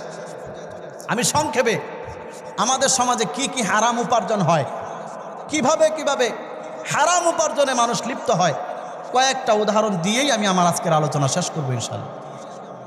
সমাজের মধ্যে হারাম উপার্জন হয়। 1 নাম্বার হচ্ছে ব্যবসা বাণিজ্য লেনদেনের ক্ষেত্রে হারাম উপার্জন হয়ে থাকে ওজনে কম দেওয়া। ভালো করে শুনেন, 1 নাম্বার হচ্ছে কি করা? ওজনে কম দেওয়া। আমার ভাইয়েরা, কোরআনুল কারীমের মধ্যে আল্লাহ রাব্বুল আলামিন বলেন, ওয়াইলুল লিল মুতাফফিফিন আল্লাযীনা ইযা ইক্তালু আলান নাসি ইস্তাওফুন ওয়া ইযা কালুহুম আও ওয়াজানুহুম ইউখসিরুন। আল্লাহ রাব্বুল আলামিন বলেন, ওই সমস্ত ব্যবসায়ীরা ধ্বংস হোক। আল্লাহর কথা, ওই সমস্ত ব্যবসায়ীদের জন্য ধ্বংস। লিল মুতাফফিফিন, যারা মানুষকে ওজনে কম দেয়, যারা মানুষকে মাপে কম দেয়। আল্লাহ আরেকটু ব্যাখ্যা করে দিয়েছেন, আল্লাযীনা ইযা ইক্তালু আলান নাসি ইস্তাওফুন, তারা যখন মানুষ থেকে কোনো কিছু গ্রহণ করে তখন ঠিকঠাক মতো পরিপূর্ণভাবে গ্রহণ করে। ওয়াইদা কালুহুম আও ওয়াজানুহুম ইউখসিরুন, আর যখন মানুষকে কোনো কিছু ফিরায় দেয়, মেপে দেয়, তখন সে ওজনে কম দেয়। বলেন নাউজুবিল্লাহ। আল্লাহ বলেন এই মানুষটা ধ্বংস হোক। বলেন তো এই কোয়ালিটির মানুষ আমাদের সমাজের মধ্যে আছে না নাই? মানুষ থেকে নেওয়ার সময় মাইপা বেশি নেয়, দেওয়ার সময় কম দেয়। এরকম ধান ব্যবসায়ী এই এলাকায় আছে না নাই? ধান ব্যবসায়ী কেউ থাকলে রাগ করেন না। আমি আমার এলাকায় দেখছি, আমি আগেই কিন্তু বলছি আমার বাড়ি নেত্রকোনা, অনেক কিছুই তো জানি। এলাকার মানুষ না আমরা, কি বলেন আপনারা? আমরা এলাকার মানুষ না, দূরের মানুষ। আমার বাড়ি নেত্রকোনা। যদিও নেত্রকোনা থাকি না, কিন্তু ছোটকালে তো নেত্রকোনা ছিলাম। তো আমি দেখেছি ধান ব্যাপারী ধান কেনার সময় যে ভাই আমার কিছু ধান আছিল বিক্রি করব, কিনবেন? হ্যাঁ কিনবো। তো ঠিক আছে, ধান আছে কয় মন? 10 মন। ঠিক আছে, কালকে সকালে আসবেন, ধানগুলো মাইপা নিয়ে যাবেন। আসার টাইমে ওই ধান ব্যাপারী একটা নিজের একটা পাথর আছে ব্যক্তিগত, ওই পাথরটা নিয়ে আসছে। এখন যখন ধান মাপতেছে, ধান মাপার সময় এই লোকের ধান ছিল 10 মন, মাপার পরে দেখে ধান আছে 8.5 মন, 1.5 মন নাই। কি ব্যাপার? 1 সপ্তাহ আগে না মাইপা রাখলাম ধান 10 মন, এখন দিয়ে 8.5 মন, 1.5 মন কই গেল? তো দেখা গেল ওই লোকের যে পাথর আছে বাড়িওয়ালার, ওইটা দিয়ে মাইপা দেখে ধান আসলে 10 মনই আছে, কিন্তু ওনার যে ব্যক্তিগত একটা পাথর আছে, ওই পাথরের পিছন দিয়ে একটা ছিদ্র আছে না, 5 কেজি পাথরের ভিতরে দেখছেন না, ওই ছিদ্রের ভিতরে সীসা ডালিয়া দেখবেন ভইরা রাখে। কিছু কিছু এরকম বাটপার ব্যবসায়ী বলেন আছে না নাই? হাসার বিষয় নয়, জোরে বলেন এরকম বাটপার চিটার এরকম ব্যবসায়ী আমাদের সমাজে আছে না নাই? আপনার ধান দেখবেন আপনার পাল্লা দিয়ে মাইপা নিবে না। আবার অনেকে দাম দর করে যে ভাই ধান 1000 টাকা মন দিব, শর্ত হচ্ছে আমার পাল্লা দিয়ে মাইপা নিব। এটা আমার নিজের চোখে দেখা ঘটনা বলতেছি। তো কেন ভাই আপনার আমারটা দিয়ে মাইপা দিই? না, তোমারটা দিয়ে মাইপা দিলে 900 আর আমারটা দিয়ে মাইপা নিলে 1000। ঘটনা কি? ওরটা দিয়ে মাইপা নিলে 100 বাড়ায় কেন? ওই 100 বাড়ায় দিব ঠিকই, কিন্তু আপনার 300 টাকার দানাও চুরি করে নিয়ে যাবে। কথা বলেন ঠিক না ঠিক? অভাব নাই এরকম বাটপার চিটার। আল্লাহ আমাদেরকে হেফাজত করুক, বলেন আমিন। ব্যবসাটা তার জন্য হালাল ছিল, কিন্তু এই অল্প একটু হারাম সাথে মিশায়া পুরা ব্যবসাটা কিছু এখন হারাম বানাই দিচ্ছে। এই জন্য আল্লাহ নবী বলেছেন, আত্তাজিরুল আমিনুস সাদুকু মা'আন নাবিয়্যিনা ওয়াস সিদ্দিকিনা ওয়াস শুহাদাই ওয়াস সালিহিন। আল্লাহর নবী বলেন যে ব্যক্তি ব্যবসা করবে 2টা বৈশিষ্ট্য থাকবে। 1 নাম্বার সত্যবাদী, 2 নাম্বার আমানতদার। কান খাড়া করে শোনেন, 1 নাম্বার সত্যবাদী, মিথ্যা বলে না। 2 নাম্বার আমানতদার, আমানতের খেয়ানত করে না। নবীজি বলেন এই ব্যক্তিটা কিয়ামতের দিন নবীদের সাথে, সিদ্দিকদের সাথে, শহীদদের সাথে, নেককারদের সাথে আল্লাহর জান্নাতের মেহমান হবে। চিন্তা করছেন ব্যবসায়ীদের জন্য কত বড় অফার। এইরকম কোনো অফার কোনো চাকরিজীবীর জন্য নাই। নবীজি দিয়েছেন কার জন্য? ব্যবসায়ীদের জন্য। আবার আরেক হাদিসের মধ্যে নবীজি বলছেন, একবার এক বাজারের কাজ দিয়ে যাইতেছেন, নবীজি দেখলেন ব্যবসায়ীরা ব্যবসা করতেছে। আল্লাহ রসুল বাজারে দাঁড়ায়া ডাক দিয়েছেন, এই সাহাবীরা, এই ব্যবসায়ীরা এদিকে আসো। তখন নবীজি বললেন, ইন্নাত তুজ্জারা ইউবআসুনা ফুজ্জারা, ব্যবসায়ীরা কিয়ামতের দিন ফাসেক, ফুজ্জার আর কাফেরদের সাথে হাসর হবে। এটার মানে কি? এটার মানে হচ্ছে যে ব্যবসায়ী ব্যবসা করার সময় আমানতদারি রক্ষা করে নাই, খেয়ানত করছে, যে ব্যবসায়ী ব্যবসার সময় সত্য কথা বলে নাই, মিথ্যা কথা বলছে, এই ব্যবসায়ী ব্যবসা করার পরেও কাফেরদের সাথে জান্নাতে থাকবে, কাফেরদের সাথে জাহান্নামে থাকবে। কথা বলেন ঠিক না বেঠিক? আর যদি সত্য বলে ব্যবসা করে তাহলে সে জান্নাতি হবে নবীদের সাথে। এই জন্য আমরা যারা ব্যবসা করি আপনাদের পায়ে ধরে অনুরোধ করব, ব্যবসা আপনার জন্য হালাল। পৃথিবীতে যত মানুষের উপার্জনের আল্লাহ ইনকাম দিয়েছেন, সবচেয়ে উত্তম পদ্ধতি হচ্ছে ব্যবসা। চাকরি বহুত পরে, সবচেয়ে উত্তম পদ্ধতির নাম কি? ব্যবসা, যেটা নবীরা করছেন, সাহাবীরা করছেন। আর এই ব্যবসাটাকে আমাদের সমাজের কিছু অসাধু ব্যবসায়ের কারণে এমন খারাপ বানাইছে, বাজার থেকে গরুর গোশত কিনে আনে 5 কেজি, বাড়িতে না দেখে এখানে আছে 4.5 কেজি, আধা কেজি বাড়িতে আনতে আনতে গায়েব হয়ে যায়। 2 নম্বরই ব্যবসায়ের কারণে। কথা বলুন ঠিক না বেটা? এই হলো আমাদের সমাজের অবস্থা। আল্লাহ তাআলা বলতেছেন ওই ব্যবসায়ী ধ্বংস হোক যে মানুষকে ওজনে কম দেয়। ও চোখে দেখবে তার লাভ হইতেছে, কিন্তু ওর দুনিয়া আখেরাত দুটোটাই শেষ। খোঁজ নিয়ে দেখবেন এই সমস্ত বাটপার ব্যবসায়ীরা দুনিয়াতে সুখে নাই। টাকা ইনকাম করে বাড়িতে যায়, শোয়ার সময় শান্তিতে ঘুমাইতে পারে না, বউয়ে তার সাথে জ্ঞানের ফ্যানের করতে করতে লাস্ট পর্যন্ত অনেকে মাইরও খায়। এরকম ব্যবসায়ীও আছে। শান্তি নাই ওর ঘরে, ওর মনের মধ্যেও শান্তি নাই, ওর সন্তানাদি মানুষ হয় না একটাও, কথা শোনে না, সবগুলো মাদকাসক্ত, এদিক সেদিক উল্টাপাল্টা ঘুরে। 2 দিন পর পর বাপে এই দেড়বার সন্তান নিয়ে এই দরবার ওই দরবার করতে করতে ইজ্জত যাতা নিয়ে আসেন, সব মারির লগে মিশাই ফেলছে। ইনকাম সোর্স হারাম। এই জন্য হালাল খাবেন, অল্প হোক, সন্তান মানুষ হবে, ইজ্জতের সাথে বাঁচবেন, সম্মানের সাথে বাঁচবেন। এমন একটা অবস্থা হয়েছে, নিত্য প্রয়োজনীয় জিনিস কিনতে গেলে আজকে ওজনে কম দিয়ে দেয়। মুরগি কিনতে গেলে বাজারে ওজনে কম দিয়ে দেয়, মাছ কিনতে গেলে ওজনে কম দেয়। মাছের ভিতরে রং মিশায় মানুষকে ধোঁকা দেয়। মাছ মইরা রয়েছে 3 দিন আগে, কানটা উদাম করে দেখাই যে দেন মাত্র মেরে আনছি জেতা, পরে খোঁজ নিয়ে দেয় রং মিশাইছে। কথা বলেন, এরকম বাটপার আছে না নাই? আরে জোরে বলেন ভাই, আছে না নাই? একটা ফল মানুষে খাবে, বাচ্চারা খাইতে চাইছে, বাবা আমার জন্য আম আইনো। অসুস্থ মা চাইছে আমার জন্য আম আইনেন। আম কিনে আনছে, আম উপর দিয়ে কি সুন্দর, ভিতরে এনে দেয় পুরাটা বসা, বিক্রি করছে ভালো কইয়া, ওই ফরমালিন দিয়া চকচকা বানায় রাখছে। কি বলেন, এরকম আমাদের নেত্রকোনায় আছে না নাই? আল্লাহ আল্লাহ আমাদের ব্যবসায়ীদেরকে বোঝার তৌফিক দান করুক, আমিন বলেন। আমি তো টঙ্গী বাজারের ইমাম, আমি আমার ব্যবসায়ীদেরকে এইভাবে বলি। এখানে তো আপনারা অনেকে ব্যবসা করেন না, ওইখানে আমার মুসল্লিরা 100-র মধ্যে সবাই ব্যবসা করে, যে হুজুরে তো ওখানে লেখাপড়া করছে, আমার মসজিদ চিনে। এখানে সব ব্যবসায়ী, ওখানে এইভাবে বলি নাম ধরে ধরে, ভাই ব্যবসা করেন। আমার এমন এমন ঘটনা শুনি আমরা, যে চাউল, এটা আমাদের নিত্য প্রয়োজনীয় জিনিস, চাউলের মধ্যে 2 নাম্বারই করে। চিকন চাউল আর মোটা চাউল পার্সোনাল গোডাউন আছে, খুলে মিশায়া ওই শিলি দেওয়ার মেশিনও কিন্তু ওদের আছে, ওই বড় ব্যবসায়ীরা। চিকন আর চাউলে মিশায়া, মনে করেন চিকন চাউলের কেজি 95 টাকা, মোটাটার কেজি 70 টাকা। এখন 70 টাকা কেজির 10 কেজি যদি চিকনটার মধ্যে ভরে দেয়, আপনি খুঁজে খুঁজে বাইর করতে পারবেন কোনটা চিকন কোনটা মোটা? পারবেন না। কিন্তু ওর কিন্তু অনেক টাকা লাভ হয়েছে। 10 কেজি যদি 20 টাকা করে লাভ হয়, তাহলে 200 টাকা লাভ হয়েছে।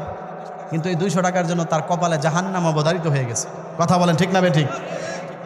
এই জন্য আল্লাহ তাআলা বলছেন, সাবধান, তোমরা মানুষকে ওজনে কম দিও না, ধোঁকা দিও না।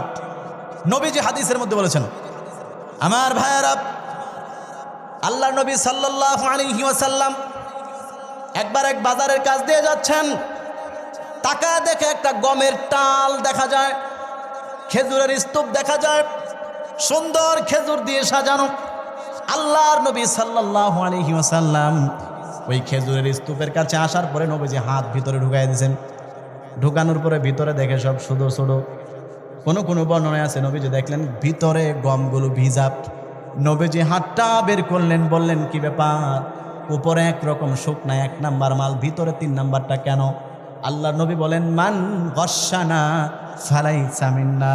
আমার উম্মতেরা শোনো, আমার উম্মতের মধ্যে যারা ধোঁকাবাজি করে, মানুষকে যারা ধোঁকা দেয়, ওই ব্যক্তি আমি নবীর উম্মতের অন্তর্ভুক্ত না।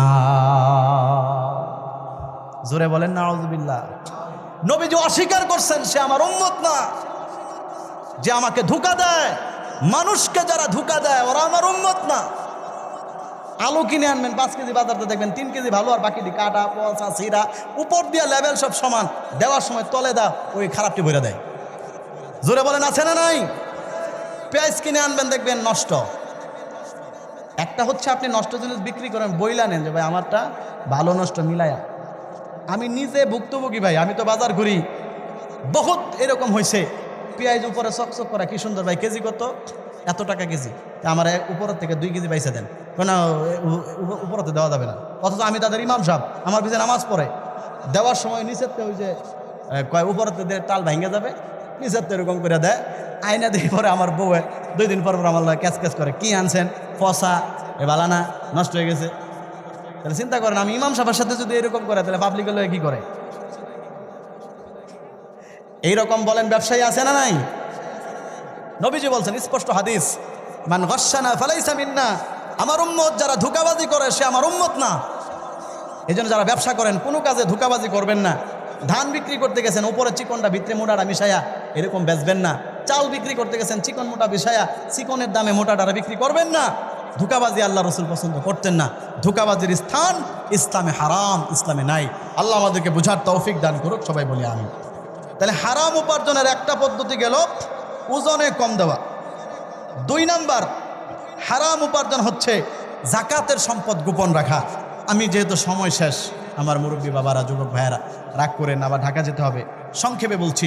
2 নাম্বার জাকাতের সম্পদ গোপন রাখা। যারা ধনী আছি, ধনীদের সম্পদের মধ্যে আল্লাহ তাআলা একটা অংশ গরিবের জন্য রেখে দিয়েছেন।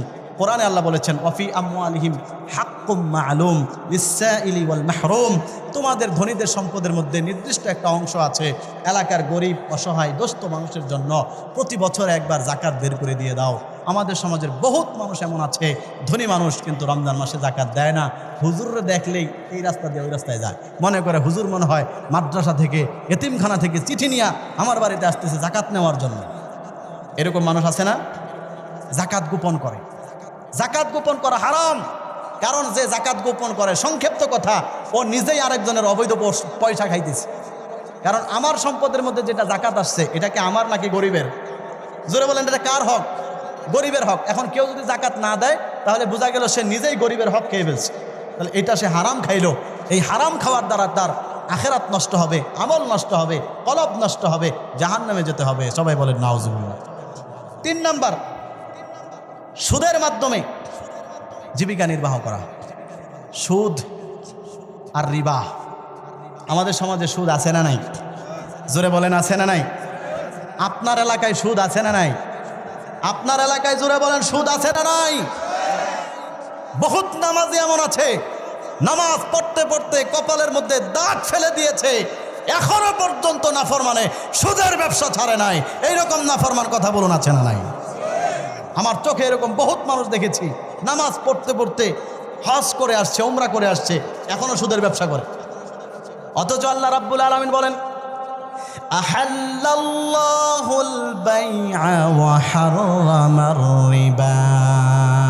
ও পৃথিবীর মানুষেরা শোনো, আল্লাহ রাব্বুল আলামিন তোমাদের জন্য বেচা কিনা ব্যবসাকে হালাল করেছেন, সুদকে হারাম করে দিয়েছেন। বলেন নাউযুবিল্লাহ। সুদ হারাম, এটা আমার করা না, আল্লাহর করা। অবৈধ পন্থায় এই সুদের ব্যবসা করে টাকা উপার্জন করা হারাম। যারা সুদ খায় আল্লাহ বেঁচে থাকার তৌফিক দান করুক, বলেন আমিন। এরকম বহুত মানুষ আছে সুদ খায়, যখন জিজ্ঞেস করা হয়, এটা আমার নিজের চোখে দেখা কথা বলতেছি, জিজ্ঞেস করছে এলাকার লোকজন আপনি এখনো সুদ খান কেন? তখন সে বলে আমি তো সুদ খাই না, যেগুলো টাকা মানুষের কাছে লাগাইছি, লাগানি বুঝেন তো?